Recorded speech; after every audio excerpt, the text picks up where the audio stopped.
Hello and welcome to the new segment of the Trout Show, Vinyl to Viral. On our show we'll talk about all things music from the beginning of the first recordings to what's current in the music world. We'll cover the famous artists of the past through those that are big names in the music business now. Plus a few facts about the business of music sprinkled in. Now here's your host, producer, songwriter, creator, and a guy that loves to turn his amp to 11, Rick Troutman aka The Trout. Take it away, Trout. Hey everybody, it is The Trout and welcome to another episode of Vinyl to Viral, where we talk about all things music, things that are different you may not know about. Today's episode we are calling it the Auto-Tune Effect. This is a software program that is being used more and more.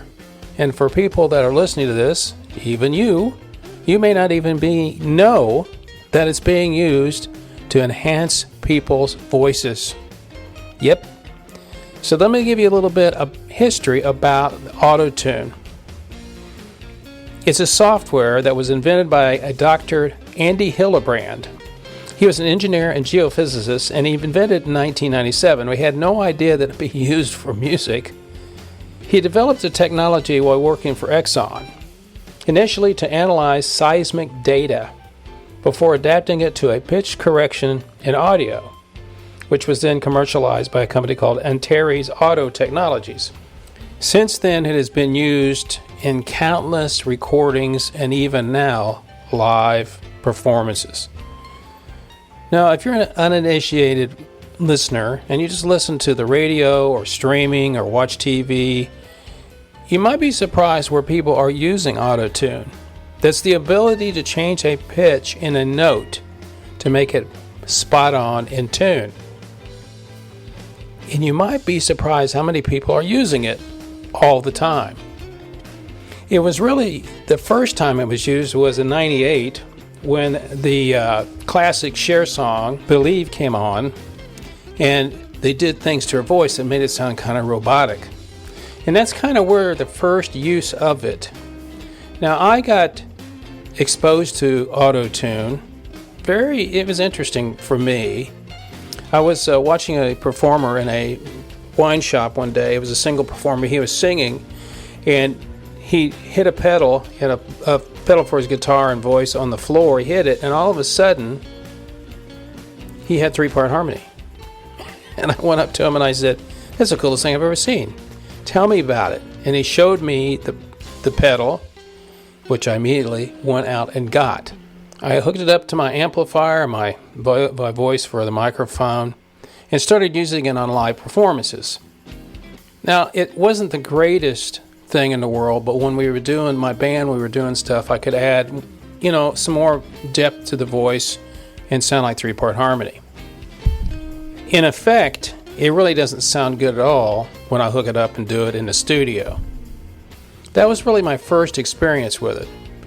Now you might think, okay, how did they make the software work? Well, really you have to remember, computers got faster and faster, so the faster processing speeds of computers actually helped Auto-Tune become more into play. So there is no delay. If it's a delay, you as a human being listening to it can't hear the delay when you listen to the voice singing. And it started being used by other people. Rappers were using it just to kind of do things to their voice. Producers like Kanye and the 808s and Heartbreak used it to amplify emotion, bending pitch to match the mood rather than hide flaws. It also has the ability for bedroom artists to polish their vocals without having a big budget studio, kind of leveling the playing field. But unfortunately, the bad side of that is it started being used more and more in the studio. So as a listener, and you're listening to one of your favorite artists, you may not know that the note they're singing has been effectively changed by software. So what's my take on this? Well, evidence backs up the fact that Auto-Tune is everywhere now, live and in the studio. In studios, it's practically standard use. I can tell you personally, I was in a studio a few years back recording a single, And I'd mixed the song down and came in the next day to talk to the producer and engineer to make sure it was the way we wanted it. I walked in and the engineer was using Auto-Tune. I'm familiar with the software, and I said, "What are you doing?" And he started manipulating my voice from Auto-Tune. I don't like it. I think it should be raw. That's me. But producers like Mike Dean and Phineas, they talk openly about using it as a bass line. Even for artists with strong pipes, Billie Eilish gets touched up, and she's no slouch vocally. And software like Antares Auto-Tune and Melodyne show up in session logs all the time. And plug-in sales, that's what we put in our studio audio, digital audio workshop for our software for recording. They've reported a huge spike. Those companies reported a huge spike when people buy the software to add to the recording sessions. Also, live, it's sneaking in more too. Wireless rigs and real-time processing means artists can run vocals through an Auto-Tune on stage without missing a beat. Look at festivals. Post Malone and Travis Scott lean on it hard, and audiences don't blink. Gear like TC's Helicon's live vocal processor is popping up on tour kits. Sound engineers on forums like Gearspace and say it's routine now, even for raw acts. Fans might think they're hearing unfiltered talent, but the tech's often there, just much slicker than it was a decade ago. And there's even rumors about it being used on TV shows. So let's just go back and analyze what I just said. You go to a concert and you're expecting to hear, let's mention a band, the Eagles. Are they using Auto-Tune? Well, you can analyze it, which a performer in the UK has done just that. He's taken live performances from very famous bands and individuals, ran it through software, and you can see where they used Auto-Tune. Now, when you're sitting there listening to it, you can't perceive it unless you're probably an expert engineer. But like I said, live performances on TV? Yeah. Unfortunately, they're not as live as what you think. There are rumors that Auto-Tune is being used on Britain's Got Talent, and that's been talked about for years. And there's some fire behind the smoke. Back in 2010, the controversy hit a peak when the X Factor, another Simon Cowell production, admitted to using Auto-Tune during audition sounds to polish up contestants' vocals for broadcast. This sparked speculation that Britain's Got Talent, since it's made by the same team, might be using Auto-Tune too. Recently, on Britain's Got Talent, a single performer came out and did a Queen tune. He was widely accepted for his ability when he sang. Unfortunately, after he was finished, people started thinking, was there Auto-Tune during this live performance? The information I have seen was the fact that, there was Auto-Tune on his performance. In fact, this particular performer was not happy about it, and he even went out and made his own video and recording to prove to people that he could sing the way he did without Auto-Tune. Now, the show's reps don't deny it outright.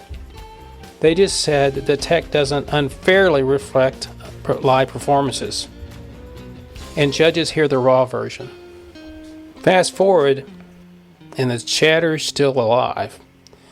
Fans on X regularly call out Britain's Got Talent for suspected Auto-Tune use, especially when vocals sound too perfect. Some of them even dubbed it BGT Auto-Tune Gate in 2025 posts. There's no hard proof that leaked audio files has surfaced, but the pattern fits. TV prioritizes slick production over raw talent for viewers at home, while judges supposedly get the unfiltered take. America's Got Talent and The Voice catch familiar flack. Producers want to show that pops, not flops, so they lean on tools just like Auto-Tune. And the thing is, live finals are tougher to fake in real time. And through the use of software like Auto-Tune, engineers can tweak the Auto-Tune for that particular person when they sing. So you got to remember there's a good side and bad side of this. I stand with the fact that auto-tune should never be used. I just don't think it's something that you should listen to. If you're listening to a singer, you should hear what they sing and not some software making it sound better. But from T-Pain to Britain's Got Talent, that pitch-shifting tech is everywhere, shaping hits and sparking fights. It is a creative game changer. Or is it a cheat code killing authenticity? I always go back to something that happened years ago with a company that used this tagline. Is it real or is it Memorex? I guess you as the listener will have to make that decision. Our next episode, we focus in on children learning how to play musical instruments. Does it make them better students? Well, you'll have to find that out in our next episode of Vinyl to Viral. This is the Trout. Thanks for listening. And remember what I always say, it's only rock and roll, but I love it. See ya.